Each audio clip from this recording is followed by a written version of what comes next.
I'm curious about I'm just trying to imagine how you step out the airplane, was it the summer, winter, in the middle of in the school year? What did you feel?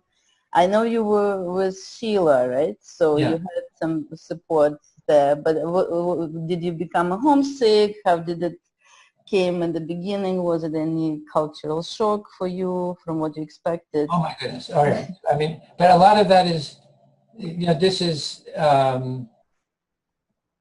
I mean, this is sort of like just sort of personal impressions, and the fact of the matter is that my personal experience of Russia, just interpersonally with people, and my professional experience, while they weren't the same, they overlapped a good deal, right? So there were people who were part of Luria's laboratory that we became friendly with, and so we saw more often. There were students at the university that we became involved with, and so on. So, but I would set the stage as follows. Previously, I had spoken about the fact that when we went to Indiana University in 1959, it was with no idea whatsoever of going to the Soviet Union. I had no idea. There was nothing like that on my mind at all. It's just that Indiana had become the center of the exchange program. This Russian Area Studies program, which was a big graduate post-Sputnik kind of push to get people trained to interact with the Soviets, and that played into my needs in terms of getting a second language. I'd done French, and giving me a minor, which I had to have because of the peculiar rules. So there's just like, at that level, the whole thing is just an accident. But when I get off of the, so we go through all of this, and I make contact with Luria, and Luria says, sure, if you get chosen, I'd be glad to have you work in my laboratory. And I'm writing to him about semantic reflexes and his work with Vinogradova. And he, of course, is no longer, I now know, of course, and I discovered quickly that he was no longer really was interested in that topic at all. That was rather a Pavlovian language through which he could study certain types of psychological processes that he'd been interested in studying the whole time. So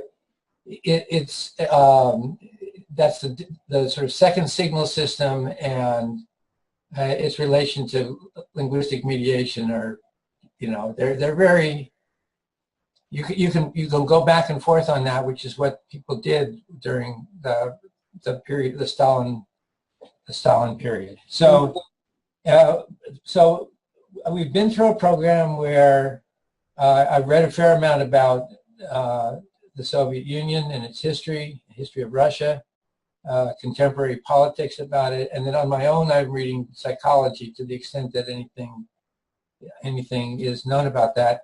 Get chosen for the exchange. My wife is with me. We've been married for 3 or 4 years at this point. She goes on her passport in the capacity of a wife. We get off, so she's just accompanying me, and we have a room. It means that we get two rooms, a little suite at Moscow University. So 2 small rooms with a toilet and a shower. That's a kind of minimal unit for a lucky couple like ourselves. There are big families living in those rooms, but for us, it was that was why we had the kind of, we were together, and that was, I think, important. And when we get off the airplane, and Sheremetyevo Airport was at that point very small. It's like a hangar plus a couple of offices or something, is how I remember it. Very small building, and we're met by Oleg Tikhomirov. And he takes us down to Moscow University and up to our dormitory room, and we sort of quickly figure out where there are other Americans, because we know a group of us has studied together in the summertime, and so we know each other, the people who are there. And it's Saturday. So on Saturday night, we go all the way to the metro, and we go down to the Moskva Hotel, and we go to the top floor, and we go to the restaurant, and we try to get a meal.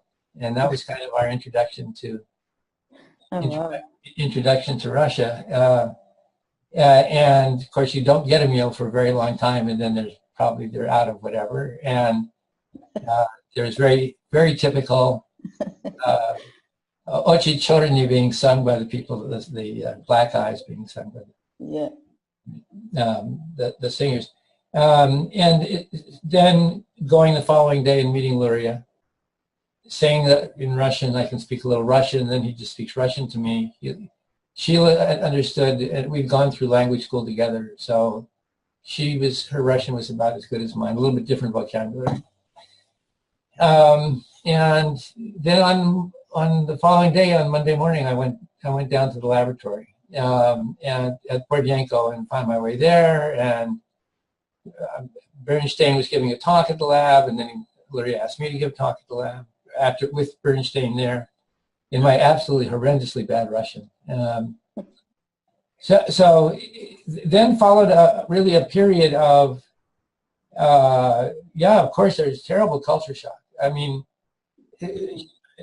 Sheila put it very interestingly when she said, well, she always imagined Russia as being all gray. Right? Interesting, yeah. Right, all gray. And there is something to that. The situation we walked into was very bad. It was the Cuban Missile Crisis occurred 6 weeks after we got there.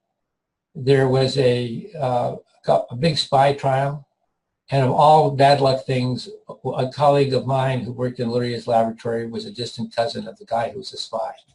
So it didn't make sense. So it's like, I didn't know that for a long time. So you're in this situation where, as people said, if you're not paranoid, you don't understand what's going on. Well, right. You're in a paranoid situation. It is literally a paranoid situation. American asked me what it's like, and I say the movie about East Germany, The Lives of Others, is the closest I can come to explaining the extent to which you don't know who you're talking to and who they're talking to, and so on. But in the course of that, in the lab, people were very friendly. Luria created this kind of magic space, and inside that space, hey, this is an American visitor. We have an official program. And they were perfectly nice to me. And I learned a lot of my Russian having to coordinate doing research with people with temporal lobe lesions where we did semantic conditioning. And I did it with Ostads. And then we got to know people at the university. And of course, some of them were not really friends. They were just people who were put in our path so that we could be kept track of. And others were actually real friends. And some were a little bit of both, where you couldn't actually, since any Russian who spends any time with an American would be questioned about what happened when they spent the time with the American, it's almost impossible to make that distinction, right? Mm-hmm. Everybody talks, but there are differences in how the people then respond about how they spent their time with the American. So and I think that was what sort of motivates those handful of people with whom we became close friends were really truly valued friends, because you knew the degree of trust that you had to invest in that, even if in some cases it's an illusion. It's an illusion that's supported by the cultural surround that you're in. So I don't know, I worked a lot. The situation was so fraught that it was extremely difficult on my wife because she wasn't allowed to work. Mm-hmm. And it got bad enough so that it threatened our stay in Russia. And I had to go to Luria in December and say, Alexander Romanovich, you're going to have to do something, or Sheila's going to leave, and if she leaves, I'm going to have to leave. So he took it almost no time at all. I mean, the thing that she was interested in doing was journalism. Mm-hmm. So like the next day, she gets a call from Zaslavsky, not Zaslavsky, yeah. There was the dean of the journal. Right. Zaslavsky, yeah. The journals, right. Zaslavsky. Yeah. And so for the spring semester, she was enrolled in the journalism school. And she worked on Moscow News, which is the English language newspaper. Yeah. And so that allowed her to participate a little bit in the work life of people, which was very important. Otherwise, she was caught in this very odd situation with a lot of wives who were not very happy with their situations, who spent too much time in the embassy, drank too much, and just not happy. And so all of that made for, and then we had a few people who were close friends who were intellectuals, so that and we had some of the Americans on the exchange were incredible people, just amazing people. And so we learned a lot. We went and Luria had a whole cultural program for us, so of course we did the cultural program. But that was a pleasure. And so I don't know, that leaving was it was very tiring. It was totally exhausting. Leaving was both like we were really glad to get the hell out of there, and on the other hand, it was very painful having to leave. And all circumstances of communication then became really a problem. Mm-hmm. Really a problem. And the way things got kept up is that I was made the editor of the journal, the translation journal. And so that then I kept up my correspondence with Luria around publishing projects, which were officially approved of. Mm-hmm. And then my own work got connected up with his work. And then that all allowed me to keep track of my friends over time. And some of that became very important quite a bit later when we got involved with telecommunications in the Russians. Mm-hmm. Because the reason that I was positioned to be chosen by the American side to represent them, both from the National Academy of Sciences for psychology, and then Carnegie around computers and kids and that kind of stuff, is that I had connections with people who are now heads of laboratories or institutes. Mm-hmm.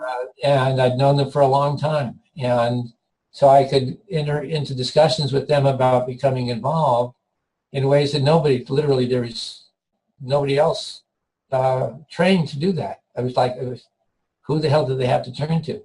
So that, kept up the friendships pretty much.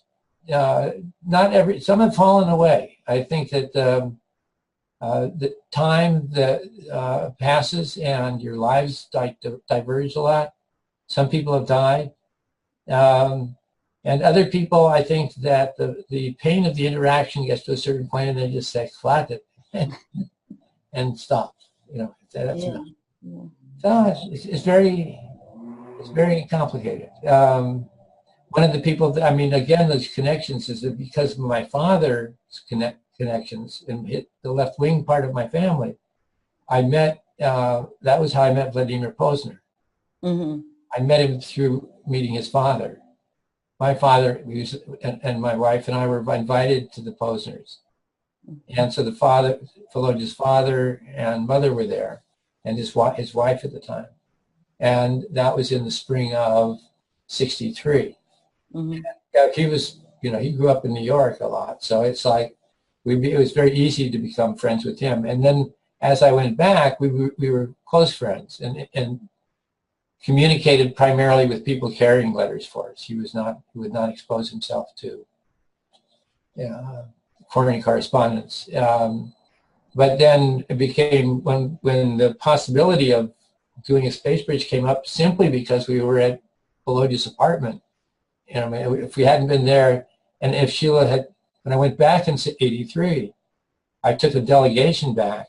Mm-hmm. I only went back on condition that they find something interesting journalistically for Sheila to do. Mm-hmm. That was how the whole space bridge stuff started.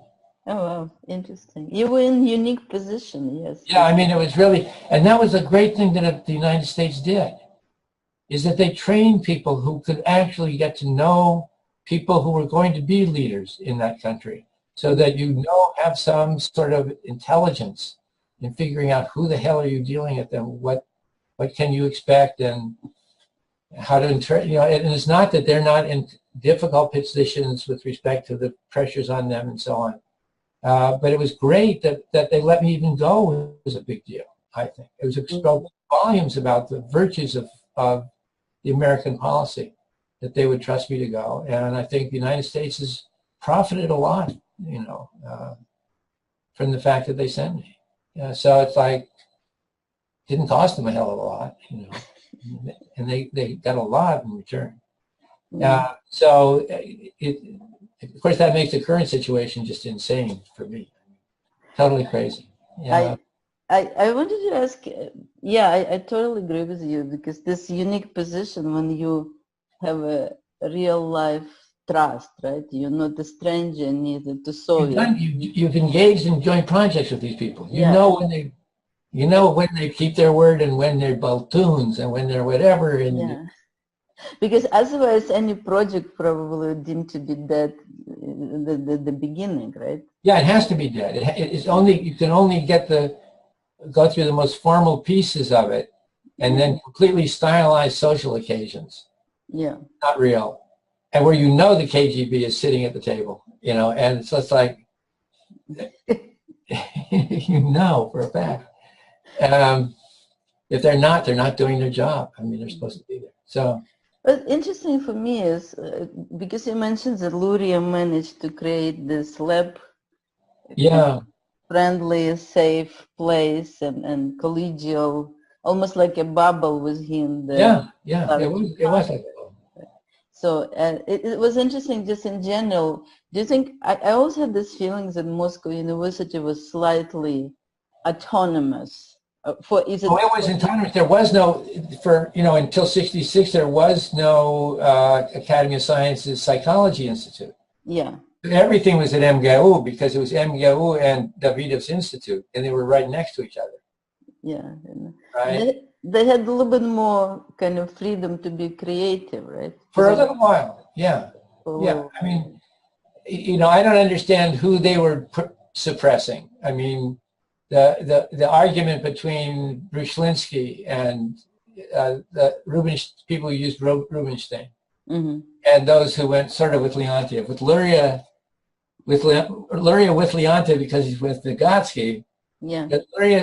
Luria sent me to for sure to meet Rubinstein and to listen to what he had to say, and Luria never took sides in that kind of stuff. It was just he was right.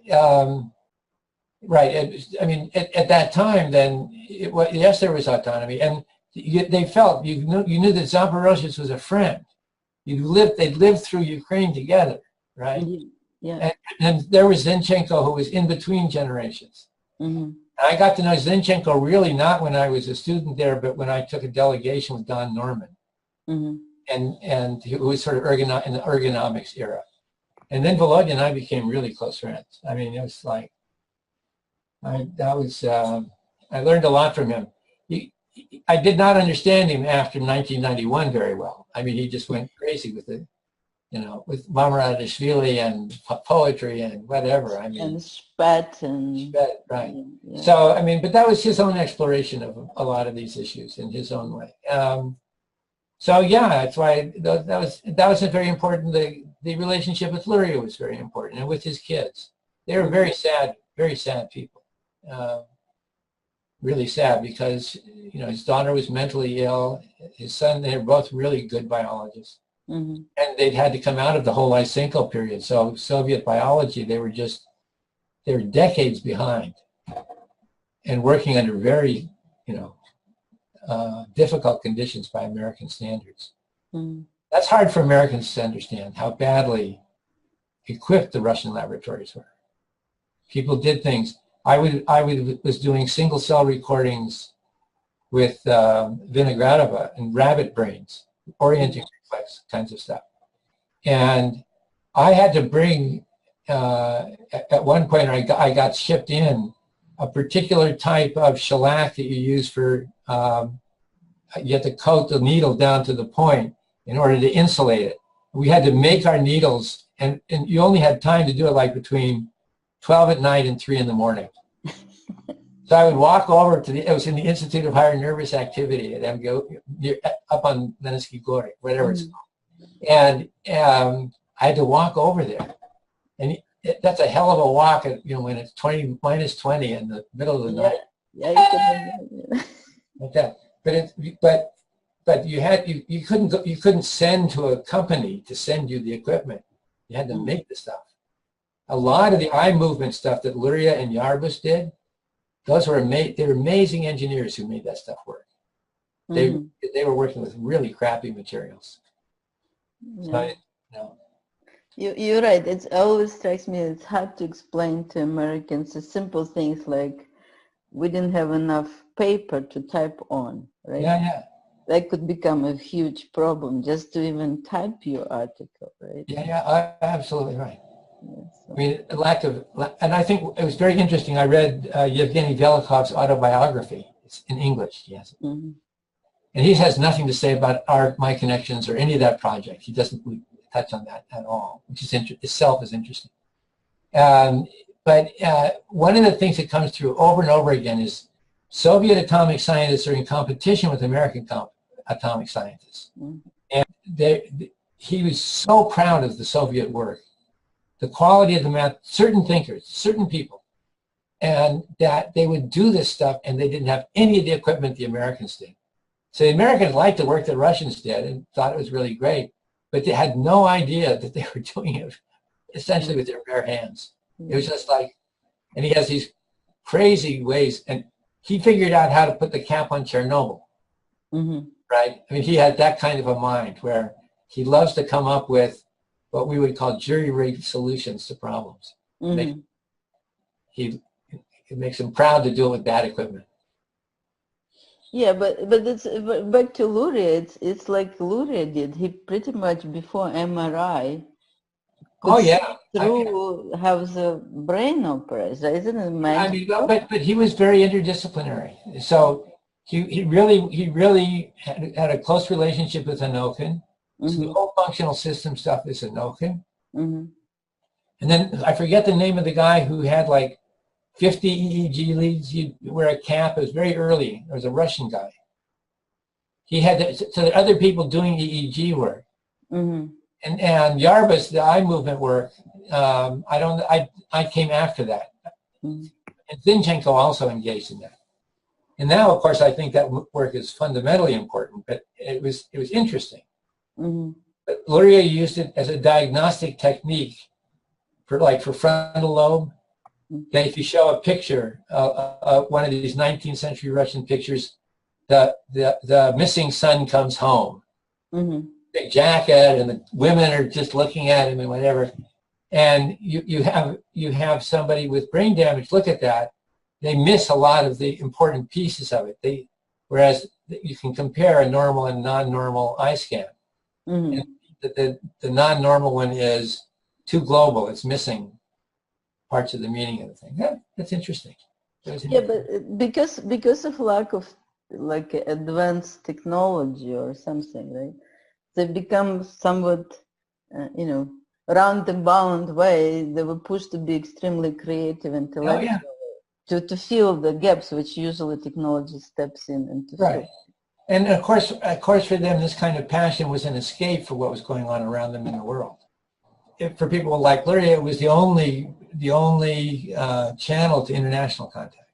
And that was his special. In a way, his special characteristic was his ability to charm and interest Westerners and engage them about their work in a serious way. To keep up the norm that there's an international norm here. If you look at the first journal he was involved with, the Journal of Genetic Psychology, they had their abstracts were in English, German, and Russian. So he was trying to be like internationalized from the He was cosmopolitan in the very best sense of the word. Yeah. But would you say, I remember you mentioned in your writing that Luria kept telling you that Vygotsky is a genius, but would you say Luria was a genius? Well, I don't even know that Vygotsky, I don't know what a genius is. But Luria, he was a very exceptional human being. I actually think that his use of the combined motor method in the various earliest work is perhaps his major contribution. totally unrecognized how general that principle is. Yeah. And it was reduced to calling it a lie detector and all of that. But the underlying principle is really fundamentally important. And then he really could generalize the theory. He could take all of these different potentials in the cultural historical theory. And I'm not that doing, he wasn't complicated in the same way that, like in his autobiography, he has it's instrumental, it's cultural, it's something, but he doesn't give it a name. He just says it's called these different things. His genius was, I always thought, it didn't matter where you put him, he could do science. Mm-hmm. It didn't matter. You know, it's like, all right, so retarded kids. Oh, well, I can do retarded kids. Oh, people would say, oh, yeah, we can do, oh, schizophrenics, why not? Okay. So he was like universalist, right? Like, yeah, he understood the principles in a way, and he wasn't an activity theorist in the way that others are. I don't think, I never talked to him about activity. mm-hmm. But he was really good at thinking about how the basic sort of triangular thing, right? Control yourself from the outside. Mm-hmm. Method of dual stimulation. I mean, he just thought that way. Mm-hmm. And it's very Bakhtinian to me because it's power comes from indirection. Power comes through ventriloquation. Mm-hmm. And that's the same, it's a totally Bakhtinian idea. It's just that Bakhtin was talking about people and Luria was talking about other kinds of objects, but they understood each other perfectly. And I'm convinced that Luria knew or felt that the only way Vygotsky would be remembered is if he could get the Americans to say that Vygotsky was smart. And if the Americans said that Vygotsky was smart, the Russians were sure to find Vygotsky smart, and that would secure his place in history. Oh, I see. That's why he kept telling you that Vygotsky was genius. That's why he kept giving me tasks. That's why I was caught up in, and he had Arthur Rosenthal on this side who wanted to publish these books. Mm-hmm. So I was this middleman in this, in there trying, and I couldn't only deliver on small pieces of that. I had a whole other career. I was not doing this. This has always been like almost like a hobby. It's something that's slightly on the side. There are people who do it professionally, you know. Yeah, but because you were in this unique position of trust, right? You probably felt huge responsibility to continue, right? Oh, of course. Because I mean, to Luria, I felt a very strong responsibility to Luria. He went way out of his way to, mm-hmm. you know, for us, and I really learned a lot. I learned an awful lot. Mm-hmm. And I really sympathize with the guy a lot because he was scared. He was a very frightened man. So Kolya Goldberg, when he writes about that, it's not untrue. So it's so amazing that he could be this safety creating, bubble creating person, right? Who actually got things done, unlike a lot of the people around, and at the same time be really very frightened. Mm-hmm. And I mean, from him, I didn't get this. It was always his daughter or his wife or somebody who would talk about the domestic realities, you know. But didn't you write that he said «Времена сложные, дураков много»? Or yeah. Yeah, that was his sort of favorite saying, right? Yeah. No wonder he was frightened because дураков много было. Oh, yeah, but I mean, his father was a Kremlin doctor. I mean, come on. Here's this Jew living across the street from the Kremlin, and it's like, no, wait a second. So, I mean, it was scary. It must have been just utterly terrifying. Utterly terrifying. Did you personally or Shayla felt insecure or frightened at any point? No, partly because I didn't think, because of my own radical background in my family, I didn't think they would touch me. I didn't think the Russians would touch me. And we never caused it, and we didn't cause any. We were very law-abiding. We didn't take a lot of photographs because it was a pain to take photographs. Mm-hmm. It's just alienating to go around taking photographs. And there, you're just under suspicion all the time. Yeah. So in that way, we were very law-abiding citizens, and it had no no illusion that and they were quite restrictive laws. But you had the academic some of the people, agenda, right? You only had the academic agenda, and then they let you in, so that probably was another level. well, but there were others on our, there were James Bond style, you know, blackmail things went on with, so it was like, it's not that real Cold War stuff didn't happen. It's not that nobody was drugged, not that nobody went beyond 40 kilometers from the Kremlin and then got grabbed by the KGB and then given a hard time. Of course. Yeah, I forgot about this. It was actually a restriction for you guys to not to go out. Oh yeah, we couldn't go anywhere. Oh wow, yeah, No, I forgot. no. Yeah, I remember that now. Yeah. We were supposed to fly from Tbilisi to Kiev. The plane was for some reason canceled. And so Kiev, something was wrong in Kiev, so we had to go back to Moscow. They scheduled us to get us to Moscow. We had to fly from Tbilisi to Krasnodar and then get a big airplane in Krasnodar. Mm-hmm. And the small airplane was really small. It was like 10 passengers. So it's a little tiny propeller airplane, and it flew at about 7,000 feet. So you could see the deer running in the forest, and it was just great. We got to Krasnodar, and they foreigners at Krasnodar. So they put us in a dining room that's way off all by itself. Absolution. And we had to sit there and wait while they flew us back properly to Moscow. Yeah. Huh. Interesting. Yeah, I mean, one tend to forget these details, but yeah, I remember all the restrictions for the foreigners. They were quite draconian, I think. Right, and yet any Russian who got too friendly with them was also going to encounter what they may not have experienced before. They might not have had direct experience with the state system. Yeah. You know, it may have just been a rumor for them before, but it wasn't a rumor when you get a visit from a KGB guy in your dorm room.